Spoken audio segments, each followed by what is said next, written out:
jadi susah kita itu mengatakan ini baik, ini juga. Sekarang ini pendidikan moral atau namanya pendidikan budi pekerti itu tidak dari bawah. Kita kan negara Pancasila, ada agama, Pak.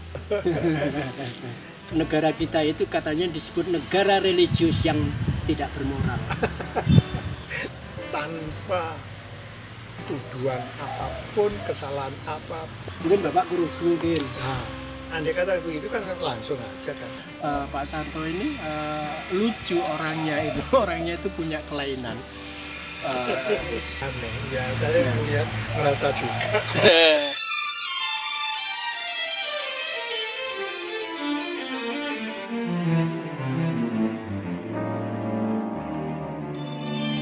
Saudara-saudara sebangsa dan setanah air, sedunia nyata dan dunia maya yang ternyata nyata juga.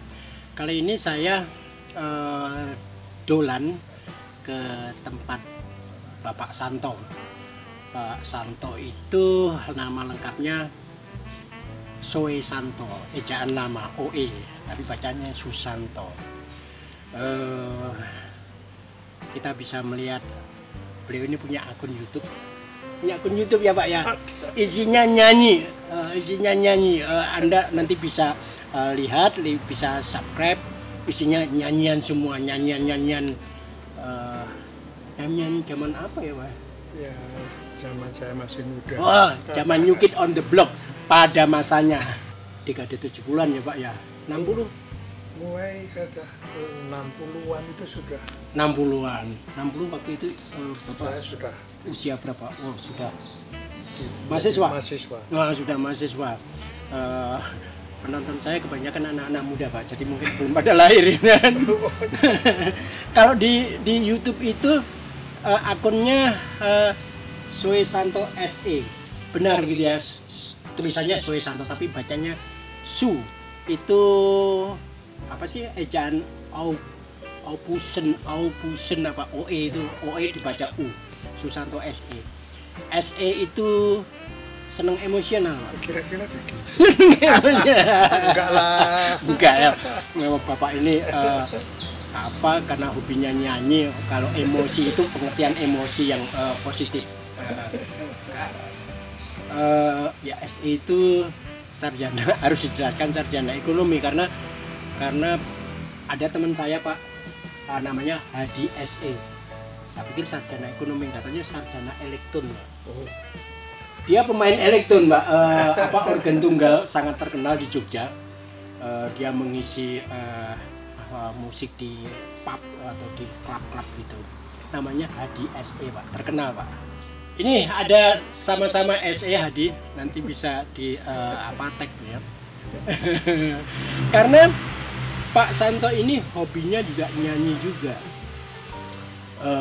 Dan karena suaranya merdu, teman-temannya banyak yang suka, maka terus kemudian ada bujukan untuk supaya bisa didengar oleh lebih banyak orang. Makanya Pak Santo bikin akun YouTube, isinya nyanyi begitu Pak Santo ya. Oke, kira-kira kali ini kita akan ngobrol tentang Pak Santo yang dulunya adalah apa Pak? Dulu pejabat pemerintah. Dulu pejabat pemerintah di mana Pak? Di Surabaya. Di Surabaya ada Pemda Surabaya ya. Itu apa sih Pak? Dulu bagian apa sih Pak? Kalau sarjana ekonomi, Bapak ini sarjana ekonomi angkatan 6061. 6061 itu awal-awal UGM. Gajah Mada UGM ya. Kakak kelasnya Pak Budiono, Pak Budiono yang pernah menjadi wakil presiden. Itu adik kelasnya beliau. Bapak bikin akun YouTube yang isinya nyanyian-nyanyian gitu, itu kangen apa nggak ada kerjaan Pak? Dua-duanya. Bekerja itu sudah lelah. Pekerjaan sudah lelah. Kalau itu hanya untuk sesuatu yang nantinya akan karier. Sudah ya. cukup. Udah cukup. Loh, Ya pegawai negeri dulu. Pegawai negeri dulu. Ya namanya pegawai negeri. Terus kemudian jadi ASN ya. Ya. ASN itu aparat sipil negara. Betul. Aparat sipil negara. Jadi Bapak ini termasuk aparat tapi sipil. Yang di semacam apa ya, semacam inspektorat atau apa namanya, pengawasan ya, pengawasan apa nih, instansi pengawasan di pemerintah daerah skupnya apa nih? Ya Kotamadya. Oh Kotamadya. Di mana? Surabaya. Kuliahnya di UGM. Betul. Terus kemudian Bapak bekerja di Surabaya sebagai ASN. Bapak ini orang mana, nggak jelas nih, kuliahnya di Jogja, kerjanya di Surabaya. Nah, dulu waktu saya mendaftarkan itu di Kediri. Oh, Kediri. Yeah. Oh, Bapak kelahiran Kediri ya, Pak? Betul. Bapak kelahiran Kediri. Usianya masih 48. Iya, Pak? Terbalik lah. Oh, terbalik ya. Terbalik. Beliau ini sudah 84, tapi usia 84 itu adalah usia produktif untuk bikin konten YouTube bersih nyanyian. Pak, kenapa sih tadi pertanyaan saya bikin akun YouTube yang isinya nyanyian? Utamanya ya itu tadi, dapat menyalurkan kesenangan, hobi, ya, supaya teman-teman saya atau calon-calon teman di luar sana itu bisa mengenal dan bisa menikmati lagu yang mungkin enak didengar mungkin. Nah, lagu-lagunya siapa, Pak? VOB? Voice of Baceprot? Tentu saja pada waktu saya mulai senang bernyanyi itu pada waktu SMP, jadi tahun 50-an gitu. Sama berarti Pak, sama VOB itu juga bermusik juga waktu SMP Pak, Madrasah Sanawiyah Pak. Jadi ada kesamaan sebetulnya. Jadi tahun 50-an itu sudah mulai menyenangi dan akhirnya SMA dan akhirnya sampai setelah lulus itu menyenangi ya, tapi tidak ada kesempatan untuk menyampaikan itu kepada teman-teman karena sudah tertutup. Tapi maksudnya lagu-lagu pada zaman itu ya? Betul. Jadi pada saat itu yang muncul itu ya itu Nat King Cole, Pat Boone. Waduh, nggak kenal saya Pak. Pat Boone, Nat King Cole, Pat Boone. Ya, terus Elvis Presley. Oh, Elvis Presley. Saya tahu Pak, Elvis Presley Pak. Itu anak muda sekarang juga tahu. Kalau Pat Boone, siapa tadi? Nat King Cole itu agak jarang-jarang. Siapa lagi Pak? Ya, Matt Monro. Matt Monro. Ya, menjelang akhir-akhir itu sudah mulai. Matt Monro itu kalau dengan Marilyn Monroe apa? Beda ya? Beda. Satu marga. Marga Monroe. Beda. Matt Monroe, siapa itu? Andy William, ya seperti itu. Frank Sinatra. Yeah. Siapa lagi ya? Dean Martin, Engelbert Humperdinck, Tom Jones. Saya tahu karena dulu bapak saya punya piringan hitam itu namanya gramafon yang putaran itu, jadi koleksinya ya lagu-lagu gitu. Jadi agak denger lah. Dan itu sampai sekarang. Sampai sekarang saya menyenangi lagu-lagu yang lebih apa namanya? Ya kadang-kadang sih kelihatan melankoli. Tapi ya memang lirik menjadi liriknya ya, terutama lirik ya. Lirik ini menjadi ukuran saya. Kalau dia liriknya bagus sekali dan lagunya menyenangkan untuk dinyanyikan, itu pilihan. Tapi lagu-lagu dulu emang enak enak disenandungkan, enak dinyanyikan ya. Betul. Karena apa? Karena beatnya yang slow atau karena ada yang lain, tapi yang slow yang seperti itu tuh lirik itu apa itu untuk bahasa Indonesianya ke bahasa Indonesia itu lebih mudah, relatif mudah ya, mudah ditangkap dan enak didengar. Mungkin karena apa ya, beatnya atau apanya ya? Ya, sebagian. Kalau lagu-lagu sekarang apalagi misalnya heavy metal, rock dan sebagainya itu kan kenceng banget ya. Betul, itu satu masa tertentu yang dulu itu setelah lagu-lagunya yang ini. Terus penyanyi ya sudah tidak ada ya sekarang. Kadang-kadang karena sudah bubar, lagu-lagu yang seperti itu sudah jarang kita mendengar, terutama. Nah, ini zaman saya dulu, semua lagu-lagu itu didengar di radio. Ya. Tidak ada TV yang bisa melihat secara visual gitu ya, penyanyinya kayak apa. Tidak, jadi hanya didengar apa yang diomongkan dan dinyanyikan. Berarti lirik menjadi ukuran. Oh, bagus ya liriknya, sesuatu yang bisa kita dengar. Kita fokus ke pendengaran ya. Betul. Ya. Kalau ada yang memang nyanyian yang pokoknya gerak, kadang-kadang ucapannya pun sulit. Nggak jelas, apalagi rap ya, rap itu Ngapain tuh?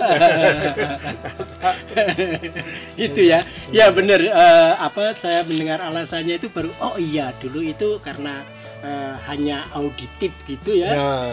Itu maka itu harus mat betul. Apa nih? Apa yang dimaksud dengan lagu ini? Kata-katanya jelas dan arti dari seluruh lagu ini kan mengandung cerita kan. Ya, betul. Menyampaikan sesuatu yang diceritakan. Ya, di samping tentu juga pada waktu itu teknologinya, apalagi teknologi rekaman misalnya juga masih sangat sederhana, berapa track dan sebagainya yang menyebabkan semuanya harus matang gitu dan tidak dalam jumlah yang sangat banyak misalnya gitu ya. 4 alat musik aja udah pusing ya. Harus gantian ini rekamannya misalnya kayak gitu. Ya itu akan berakibat ke jenis musiknya. Makanya dengan lirik yang bagus, tema yang bagus gitu, terus kemudian dengan melodinya, lagunya yang bagus itu jadi memorable, jadi bisa terkenang sepanjang masa gitu ya. Betul. Memang seringkali saya ditanya soal itu, ngapain sudah tua gitu masih nyanyi apalagi disebarkan gitu. Saya selalu mengingat dokter-dokter yang seringkali terutama dokter-dokter yang penyakit dalam seringkali menunjukkan bahwa menyanyi itu adalah obat. Itu menjaga kesehatan, jantung dan lain-lain dan seterusnya. Obat tapi nggak ada di apotek ya? Nggak ada. Nggak ada di apotek, nggak ada. Jadi kenapa sehat? Karena membuat hati itu tenang. Begitu menyanyi, hatinya senang. Orang lain yang dan diharapkan seperti itu, yang mendengar kalau itu bagus, senang juga. Ada orang senang karena ulah kita kan senang juga, bertambah lagi kesenangan. Itu barangkali yang membuat saya menjadi terus saja berusaha untuk bisa menyebarkan atau memperbaiki tampilan saya. Tadi Pak Santo cerita bahwa menyanyi itu bisa menjadi obat. Apalagi Pak Santo ini sudah berapa lama ya Pak pensiun Pak? Lebih dari 20. Sudah 20 tahun. 25 mungkin. 25 tahun dengan masa pengabdian pada waktu itu. Berapa tahun Pak? Juga 25 tahun juga? Lebih. Pak, sebelum ke masa-masa penuh ratapan, masa pensiun kan terus kemudian hobi nyanyinya dimunculkan gitu kan. Karena gini Pak, ada beberapa teman saya yang misalnya juga masuk masa pensiun itu masa paling apa ya, penuh penderitaan Pak. Dunia seperti Betul. sebelum ke situ Pak. Bapak dulu kuliah di UGM. Habis itu Pak Ya langsung kerja? langsung Mhm. bekerja. Hmm. Ya beruntungnya saat itu masih sedikit yang mampu Hmm. menyelesaikan Sampai pendidikan, perguruan sampai tinggi ya? perguruan tinggi Oh. sampai itu bukan karena mahal Mhm. tapi malah murah ya, tapi Ya. masih jarang orang yang bisa. Kadang juga dibiayai negara waktu itu ya. Betul waktu itu. Jadi andai kata sekarang saya bisa bayangkan, aduh mungkin saya anak saya misalnya Ya, ya. udah ada mampu, nggak Ya, mampu, ya, ya, Ya. sudah. Ya. Jadi istilahnya Bung Karno itu istilahnya mimpilah setinggi langit, kalau jatuh itu enak. Jadi kalau jadi mahasiswa itu ya lulus dari perguruan tinggi itu jatuhnya enak. Ya mestinya gitu. Kemana-mana itu enak gitu kan. Bapak dulu kenapa kuliah di Fakultas Ekonomi? Pilihan hanya yang Menjanjikan. mungkin ya, mungkin karena waktu itu yang teknis saya nggak bisa karena memang jurusan saya di SMA itu kan jurusan yang tidak memungkinkan untuk teknis. Ya. Insinyur, Ke dokter juga nggak bisa ya Pak ya? bisa. Ya sudah, ya itu aja lah kira-kira. Ekonomi gitu. ya. Ekonomi, gitu. Hukum. Tapi waktu itu bukan problem sih, mimpi-mimpi ekonomi sedang dibangun kan, dibutuhkan ahli-ahli. Saat itu apa yang tidak dibangun? Semua dibangun. Semua ya. dibangun. Tapi ya sepertinya hidup itu berjalan lewat rel yang kita kadang-kadang nggak tahu. Oh, mau gitu ya? kemana. Iya. Nggak tahu karena pilihan begitu banyak sebenarnya. Ya. Tapi Pilihan begitu banyak, tapi kan Bapak bilang tadi yang jadi mahasiswa kan sedikit. kalau mahasiswanya memang ya waktu itu belum teratur. Oh. Jelas, pendidikan waktu itu Belum masih teratur. belum teratur, apalagi kalau sudah negeri itu oke. Tapi begitu swasta mulai hanya beberapa saja yang sekarang setelah itu wah di mana-mana Ya. perguruan Ya. tinggi yang begitu banyak. Akibatnya apa lah sekarang yang seperti itu, seperti over capacity begitu, maka sarjana pun kadang-kadang ya sulit Ya. mencari. Ya, artinya kan pada waktu itu sebagai mahasiswa lulusan perguruan tinggi itu istilahnya lebih dibutuhkan gitu ya.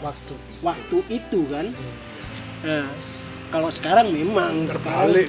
Overload, lapangan pekerjaan mungkin juga tidak berkembang. Belum lagi sekarang ada artificial intelligence yang bisa menghapus beberapa pekerjaan teknik yang mekanik gitu tuh misalnya.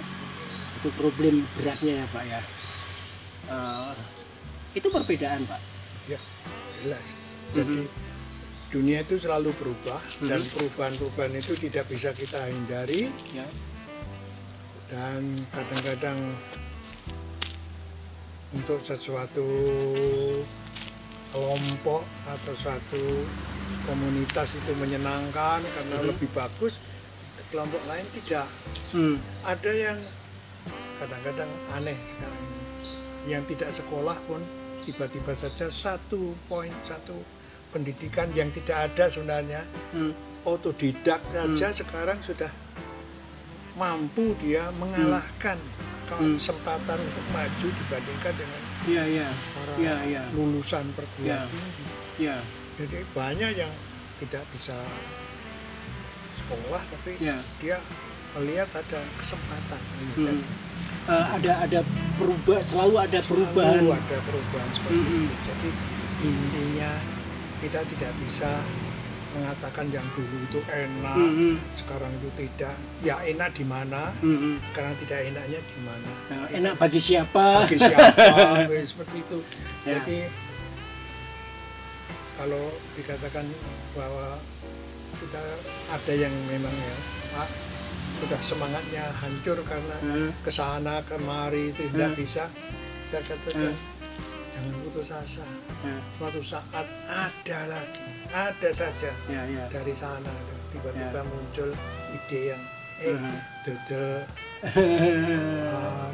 pisang goreng bisa jadi wakil gubernur, dodol sang pisang, dodol martabak, bisa jadi macam-macam lah. Iya, jadi macam-macam gitu ya Pak ya. Dunia berubah, maka orang yang adaptif itu adaptif, fleksibel, siap dengan tantangan. Iya, jangan putus asa. Pak, tapi balik dulu Pak, kalau cerita Bapak sendiri begitu lulus sekolah tinggi waktu itu ya, sarjana ekonomi gitu ya, kan nggak susah kan Pak, terus jadi pegawai negeri? Ya itu, semula ya seperti diantri oleh orang-orang yang memiliki pendidikan tinggi, saya dianggap mampu melanjutkan, meneruskan ilmunya itu di perguruan tinggi yang baru didirikan atau yang sudah tapi perlu tenaga ekonomi katanya begitu. Maka seperti ya berbondong-bondong lah, maaf. Ya mencoba untuk menghubungi saya supaya saya bisa membantu. Oke, mulailah. Oh, ngajar Pak? Mengajar. Jadi dosen. Di mana Pak? Di banyak perguruan tinggi. Ada banyak tawaran. Tawaran itu saya sampai aduh, ini bukan ilmu saya. Bukan ilmu. Bukan apa? Oh, misalnya ada marketing, ada ini. Seperti ada itu ya. Itu bukan anu saya, bukan yang passion atau apa? Yang kesenangan apa? Kan dosen kan tidak bisa semua. Oh ya. Itu disiplin ilmunya. Disiplin ilmunya memang ekonomi, tapi kan banyak macam-macam ya. Macam-macam. Kalau sudah ditawarkan misalnya tentang perkapalan, ya di industri perkapalan, waduh industri ya, tapi perkapalan. Ya. Nah Bapak ini apa? Ini ekonomi apa? Ekonomi lemah apa ekonomi? Dulu itu pembagiannya hanya ekonomi perusahaan, ekonomi umum, seperti itu. Akhirnya ekonomi industri kalau tidak salah seperti itu, berubahnya bertambah lah bidang ilmu yang dipelajari. Sekarang ada lagi ekonomi keuangan. Seperti itu. Loh, ya itu ada dulu. Ya. Ada. Oh, itu sudah ada? Ada waktu itu. Saya enggak itu, kalau itu tuh mungkin saya bisa mengenal Bu Sri Mulyani. Ya. Itu ya. Ya oke, tadi terus ngajar. Di mana di Surabaya. Di Surabaya. Kemudian ada yang terutama ya wali kota Surabaya itu membutuhkan lah. Pada tahun itu 60-an. Enggak. 70-an. Hampir 70. Ya. Itu dibutuhkan. Lalu yang mengenal saya ini mungkin ini cocok. Mau Bapak, jadi ditawari. Ya. Kira-kira untuk membantu kami, Pak. Yang nawarin wali kota ya? Bukan dah. Ya, stafnya, tapi kan kalau nggak ada izin dari wali kota kan nggak bisa. Iya. Ya sedekat itu. Ya. Si lulusan ini dengan orang-orang yang kira-kira mempunyai kemampuan untuk bisa mengangkat atau ya waktu itu tanpa tanpa ini dan tanpa itu ya. Tanpa mengubah aturan kan Pak. Betul. Ya. Tanpa tapi itu privilege itu karena orang mengapresiasi, menghargai ini lulusan UGM waktu itu kan, perguruan tinggi negeri tertua. Beliau kakak kelas dari Budiono yang pernah jadi wakil presiden. Jadi misalnya kalau adik kelas wakil presiden, kakak kelasnya presiden. Tapi karena tidak ada ordal, oke, ngajar di pendidikan tinggi, tahu dikenal wali kota, bukan kenal ya, saya nggak ngerti. Wali kota membutuhkan ini dan itu, terus kemudian di situ menjadi ASN. Betul. Apa Pak, urusan apa Pak? Urusan mencarikan proyek-proyek atau gimana? Ya justru pertama kali itu di bidang yang pengawasan, Pak. Wow.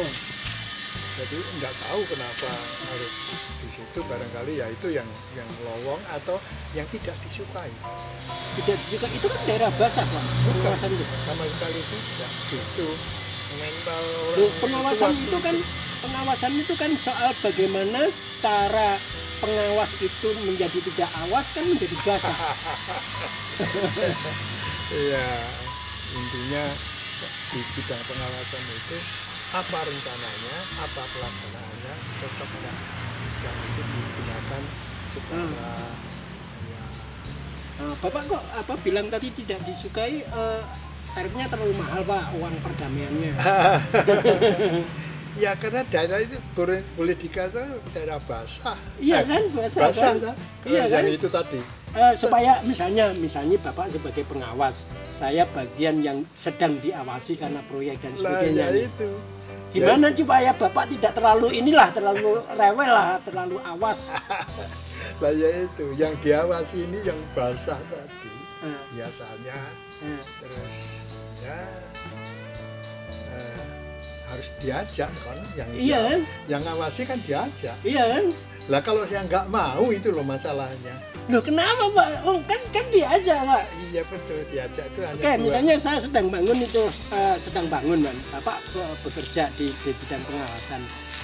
Saya membantu Bapak supaya mengawasinya tidak terlalu capek. Saya kasih fasilitas Pak. Apa hotel, apa ini, apa rumah, apa-apa. Betul, itu yang wajarnya begitu mestinya secara wajarnya gitu ya. Jadi ini tidak wajar, Pak. Orang yang mengawasi itu pasti tidak disukai oleh karena apapun penyimpangan atau lurus itu tahu ya. Yang lurus tidak masalah. Yang mana tuh sekarang mulai dulu itu, sekarang nggak tahu ya. Itu kan lewat. Bapak waktu itu di posisi itu. Bapak tidak memanfaatkan posisi itu, Pak. Kenapa, Pak? Bapak ini sok jujur, sok lugu, sok suci apa nih, Pak? Yang benar aja nih, Pak. Saya tidak tahu. Itu seperti turun dari bapak saya. Bapak saya orang yang jujurnya minta ampun, tidak usah diceritakan aja, orang lain cerita. Ya Pak, kan orang ngasih Pak, bukan Bapak. Kan Bapak minta enggak kan? Diberi pun kadang-kadang enggak mau. Ya makanya Bapak enggak minta, Bapak diberi kok menolak Pak. Nah itulah. Itu kan bukan Asian value. Betul. Betul. Jadi mungkin sekarang ada yang mendengar atau melihat itu bojo, orang Jawa Timur bilang bojo itu. Bojo ya. Bojo, nggak bener itu. Coba kalau ada yang masih hidup, teman saya yang masih hidup, apalagi. Oh, tapi itu pada zaman dulu ya Pak? Pada waktu kan tadi, waktu itu kan ya. Di sana. Ya. Kenapa kok ke situ? Itu setengah abad, ada ya? Setengah abad. Soalnya gini Pak, sekarang itu Pak, kalau kita dengar cerita tentang korupsi pejabat negara itu Pak, itu kan gila-gilaan ya. Saya nggak ngerti. Bukan lagi ratusan miliar Pak, tapi sudah triliunan, dan bahkan ada indikasi sampai 200-an triliun rupiah. Itu luar biasa Pak, karena di negara-negara lain bisa sampai korupsi semacam itu gila-gila Pak. Di Indonesia itu betul-betul rekor apapun gitu ya. Itu ya, makanya saya tertarik kok Bapak bisa ngomong waktu itu belum ada korupsi Pak. Bilang ada ya? Ada saja. Itu saya terlalu diajak pada situasi yang seperti itu kan. Karena itu maka Bapak ditarik gitu untuk membersihkan itu, Pak? Ya bukan membersihkan, Mengawasi agar apa yang ditetapkan dalam peraturan, dalam undang-undang, dalam ketentuan keputusan-keputusan itu pelaksanaannya sesuai gitu. Nah, yang itu berarti seringkali disimpangi gitu loh, ketentuan ini, itu, aturan ini, etika ini, etika itu. Dan Bapak nggak mau kompromi? Saya tidak mau berusaha keras untuk itu yang menyebabkan Bapak tidak disukai gitu. Iya, semua staf saya tidak disukai karena Pak, semua contoh Pak, supaya kami ini generasi Z ini, milenial itu punya gambaran kayak apa sih yang dikerjakan Bapak sehingga Bapak dibenci oleh relasi apa bawahan atau mungkin juga bahkan atasan? Sebetulnya sederhana saja. Apa ketentuan yang ditetapkan, misalnya program, anggaran, seperti itu ditetapkan dulu. Oh ini berarti anggarannya bidang ini itu sekian misalnya gitu ya. Berarti langkahnya adalah ini, tugasnya ini, pekerjaannya ini, diawasi aja apa betul targetnya mana, ini bulan apa, berapa bulan, targetnya tercapai berapa, ya seperti itu saja. Kalau kalau ada yang bijui Bapak nih, dari siapapun, dari pelaksana proyek atau yang pegang proyek itu biasanya kenapa Pak? Dia tidak sendiri, Pak. Dia tidak sendirian. Kalau pimpinan proyek itu tidak mungkin dia sendiri. Pasti ada yang backup yang mengajak, yang membantu. Itu lebih karena mekanismenya ya, maka ada beberapa orang. Tapi maksud saya, kenapa dia harus misalnya membujuk atau membuat Bapak tidak terlalu kritis soal ini, itu karena apa Pak? Tadi kan sudah ada kan proyek ini, berdasarkan proyek ini tahap-tahapnya ini gitu. Ini soal apa? Soal penyimpangan, keterlambatan, kesalahan? Bermacam-macam. Fraud itu bermacam-macam. Jadi itu semua ada di situ. Jadi misalnya termasuk kesengajaan. Sengaja Pak. Taruh anggaran. Anggaran itu siapa tuh yang buat? Ya kita mengajukan DPRD atau DPR membuat, menganalisa. Kalau kita teliti betul di anggaran itu ada enggak mata anggaran itu? Kadang-kadang muncul loh. Yang diusulkan ini kalau kan muncul lagi di sini. Dari mana ini? Ya ternyata anggota DPR misalnya, atau taruhlah apa namanya? Ya. Mereka ada yang memunculkan. Loh kenapa munculkan? Ya. Dalah. Lah yang ada, yang sudah ada, loh kok besar sekali? Ini beli apa ini? Kok begitu banyak? Coba dicek. Kalau yang dulu itu ya pakai telepon saja. Ditawarkan sekian. Gitu. Harganya berapa di situ? Pura-pura aja kita. Oke. Ya. Sekian. Hah? Cuma sekian itu. 10 dari yang ada di sini. Ya. Nah, seperti itu. Jadi dulu juga terjadi hal kayak gitu ya. Sama sekarang lebih canggih lagi.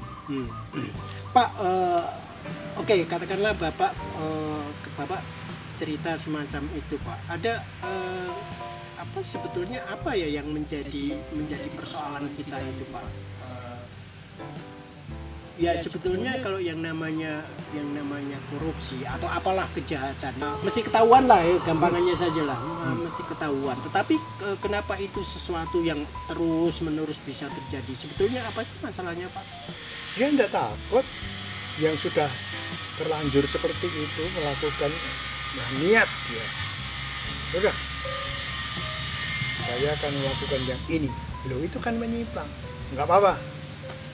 Nggak takut. Nggak Nanti, takut. andai kata tertangkap, ya ditangkap itu gampang.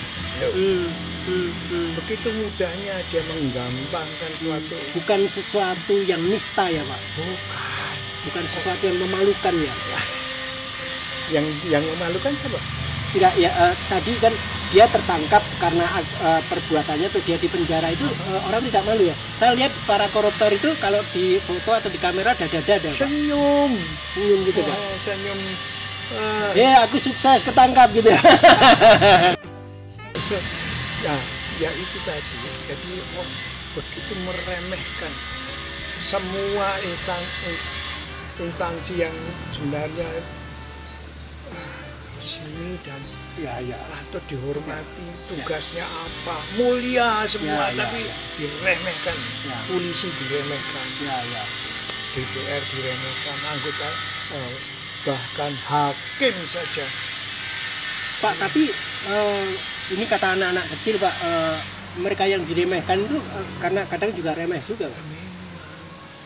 Jadi harus saya bilang memang itu kok ya ngono gitu loh, kok ya seperti itu seharusnya.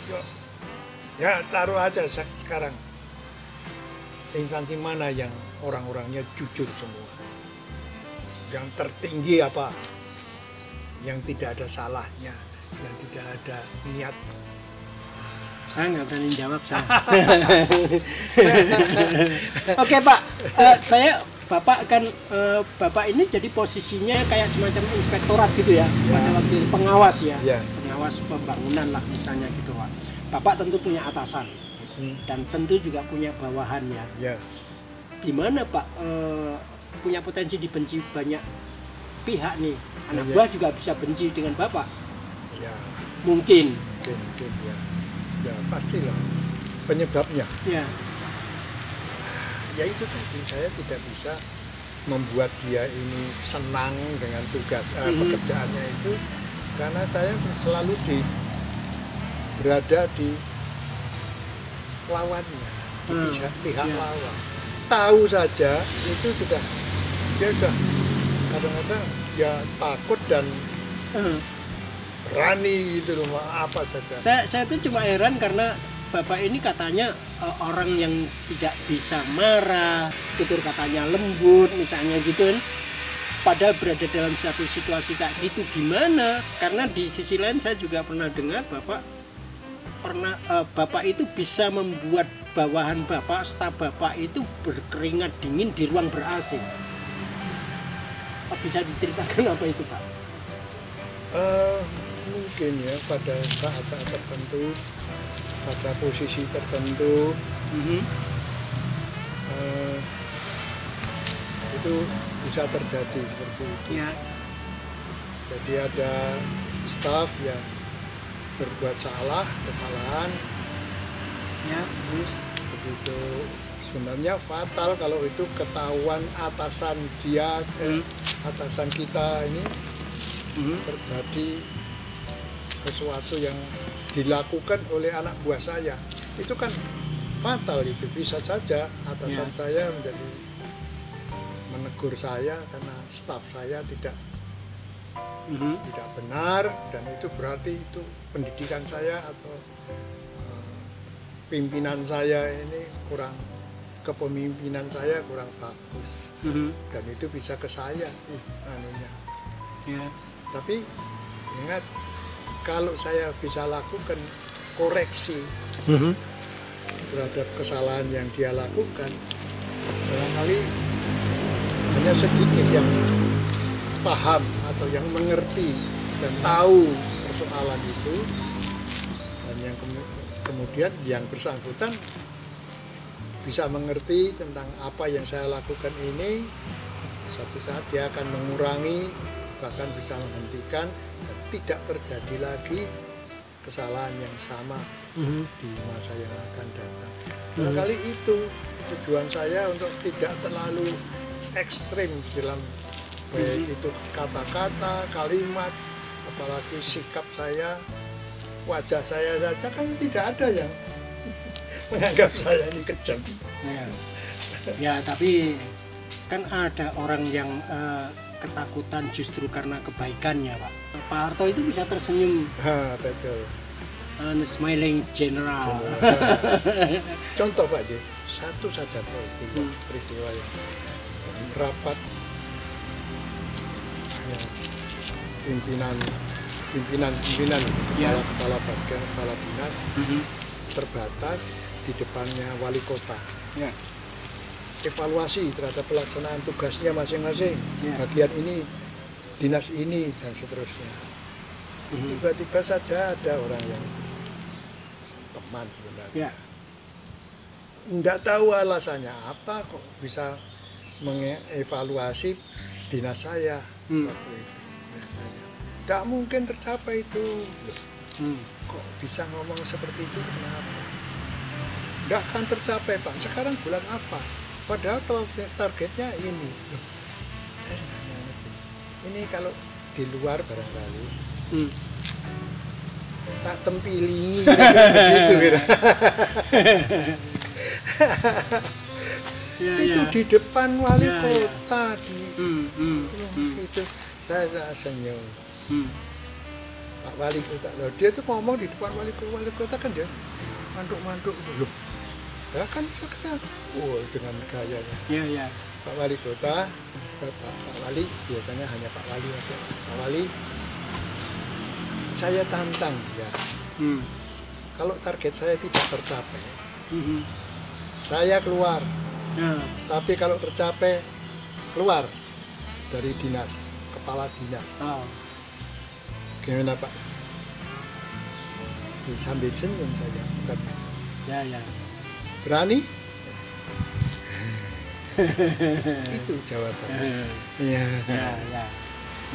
Ya, pastilah tidak ada rasa barangkali nanti berkelahi, dia kan malu seperti itu. Walaupun hanya katakan berani, Pak Wali, cuma gitu. Ya, tidak ada lagi. Ya. Mengapa saya harus marah-marah? Harus berkelahi? Enggak. Tapi kadang-kadang hal-hal kayak gitu itu yang bisa ya dimanapun sih, bukan hanya di pemerintahan ya, di kalangan manapun hal-hal kayak gitu dia bisa memunculkan ini ya, pengkhianat, penjilat, ABS. Betul. Sekarang ini yang seperti itu akan sulit kita cari karena hampir semua lingkungan, semua tingkatan, semua bidang ada yang kayak gitu.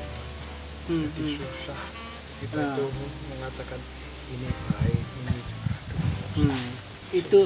Itu tadi Bapak sebelumnya mengatakan bahwa ada problem yang yang satu mekanisme yang membuat mereka kapok atau malu dan sebagainya itu tidak muncul ya, misalnya penegakan hukum gitu ya. Betul.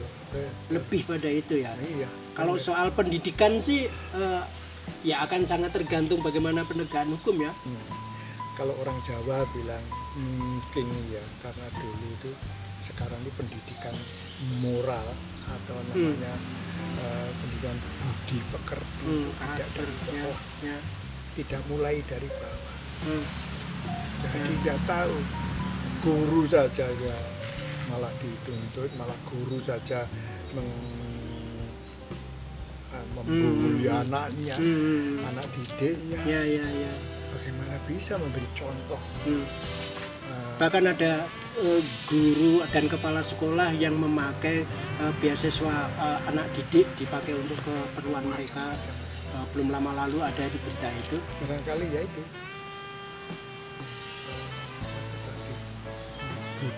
Budi pekerti ya.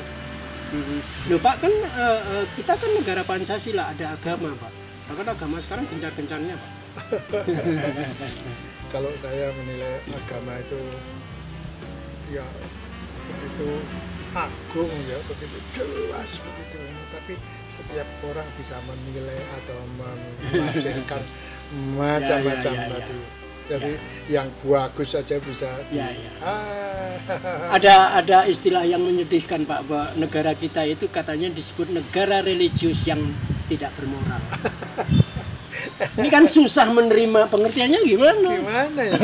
Wong itu agama itu justru kaitannya dengan moral, untuk membangun sistem moral. Tanya saja itu yang korupsi besar-besaran atau yang sudah di pengadilan. Pak, terus itu berakibatkan ke Bapak, terus Bapak dipindah? Bukan dipindah lagi, Pak. Ya, Disantet.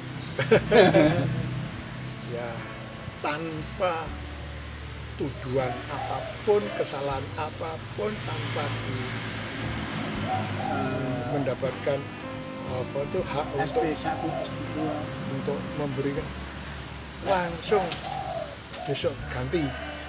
Alasannya apa? Andai kata saya waktu itu, mungkin Bapak korupsi mungkin. nah, andai kata itu kan langsung aja kan, Ya. nggak usah lama-lama. Tapi faktanya ya itu Tanpa alasan. tanpa alasan. Kenapa? Dipindah kemana Pak? Nah, yaitu dipindah ke meja di pojok gitu, tanpa job. Itu beberapa Non-job. bulan. Urusan apa Pak? Non-job ya? Non-job itu nggak jelas ya? Enggak jelas apa tuh katanya. Oh, mulia sekali. Apa? Asisten, ini kan salah. Asisten apa Pak? Asisten Asisten non-job. job. Asisten. Staf ahli. Wow. Ahli apa? Coba. Ya. Tapi ahli apa tuh? Tanya. Ya. Yang membuat surat itu coba. Ya. Ahli apa? Sekarang posisi paling keren itu staf ahli, staf khusus. Staf khusus. Hal-hal yang tidak jelas. Kalau dipindah ke bagian irigasi kan basah Pak. Perairan, apa itu kan basah. Belum apa-apa, ada kelebus. Ya kita ngobrol saja tentang hal-hal ringan, tentang pengalaman hidup. Salah satunya Pak Santo ini lucu orangnya itu punya kelainan. Zaman sekarang aja, jangankan zaman sekarang, zaman dulu pun itu sudah sesuatu yang aneh. Aneh, ya saya melihat, merasa juga. Hanya memang mungkin volumenya, kalau saya tadi membandingkan kalau sekarang korupsi bisa sampai ratusan triliun, dulu ya nggak sampai segitu karena memang duitnya juga belum ada. Tapi modusnya, polanya sama ya. Saya pernah Pak, yang berpikir seperti itu, kenapa saya kok tidak tanda ketik dimanfaatkan waktu itu. Memanfaatkan itu karena mungkin waktu itu ya banyak yang dikenal sebagai pejabat, tapi pekerjaannya ya mungkin kurang bermutu, kurang termasuk yang kurang pas kedudukannya. Ya kan banyak waktu itu. Apa bisa diangkat seperti itu, orang semacam itu. Saja dengan sekarang kan. Ya. Yang mana? Komisaris. Iya, benar.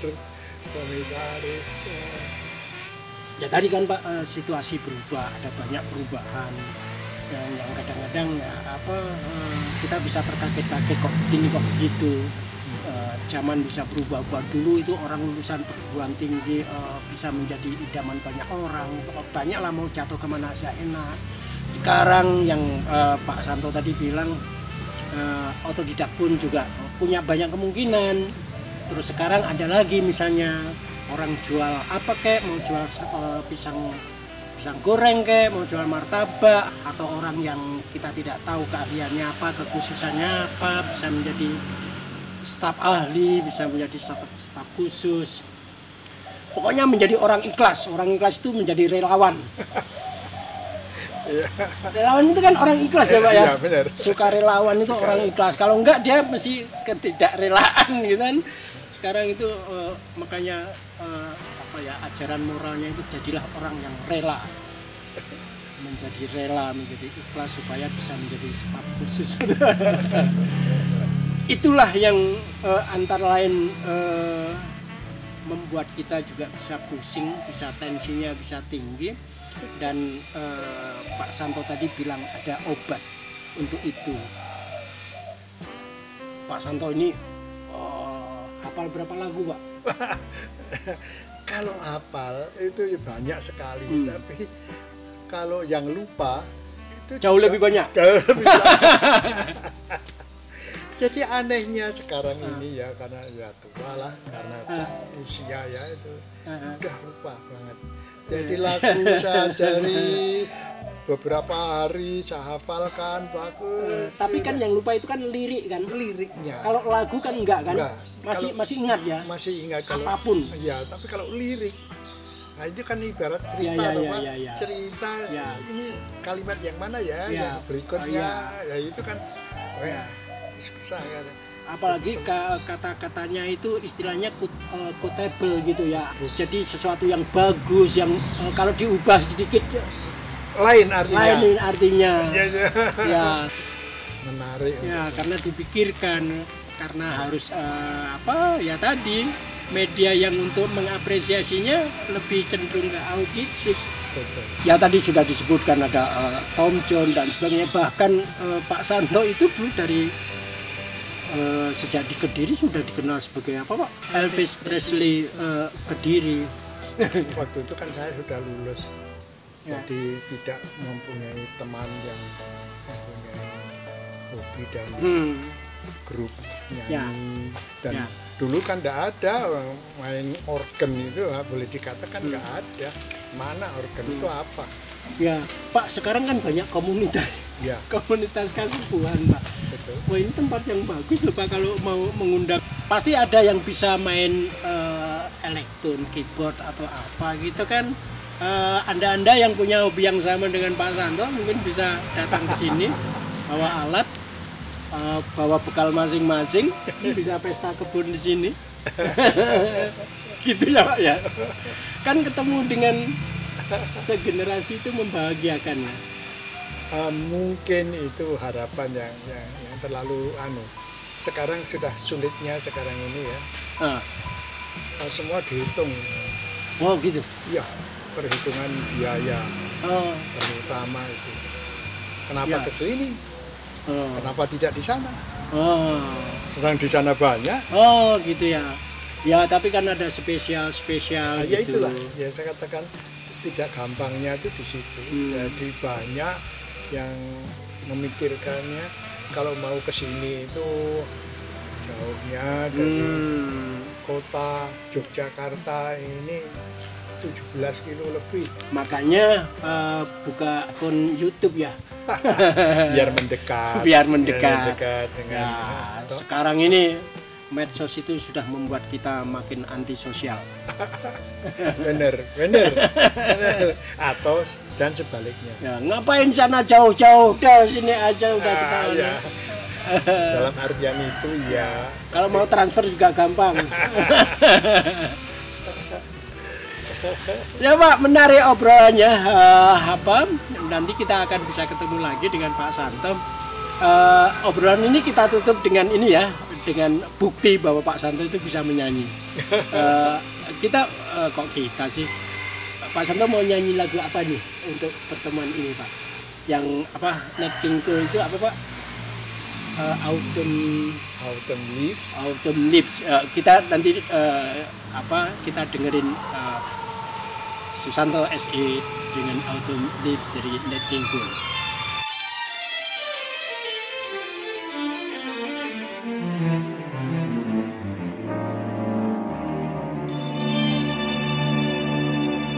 The falling leaves drip by the window, the autumn leaves all red and cool. I see your lips, the summer kisses, the sunburned hand to hold. Since you went away, your days grow long, and soon I'll hear old winter's song. But I miss you most of all, my darling, when autumn leaves start to fall.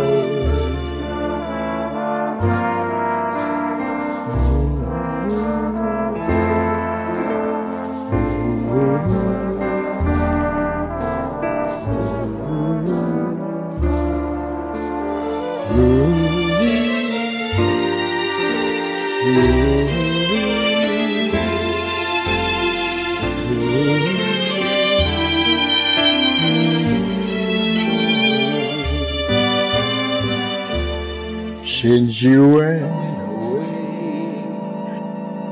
the days grow long, and soon I'll hear old winter song. But I miss you so far, my darling. When autumn leaves start to fall.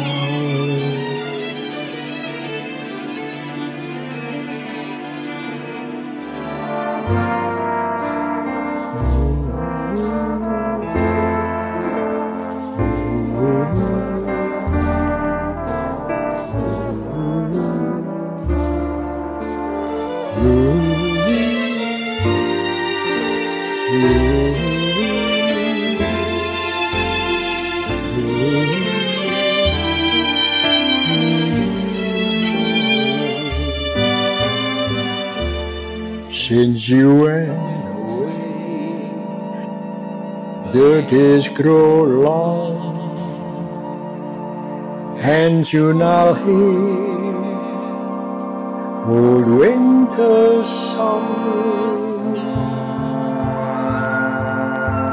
But I miss you so far, my darling.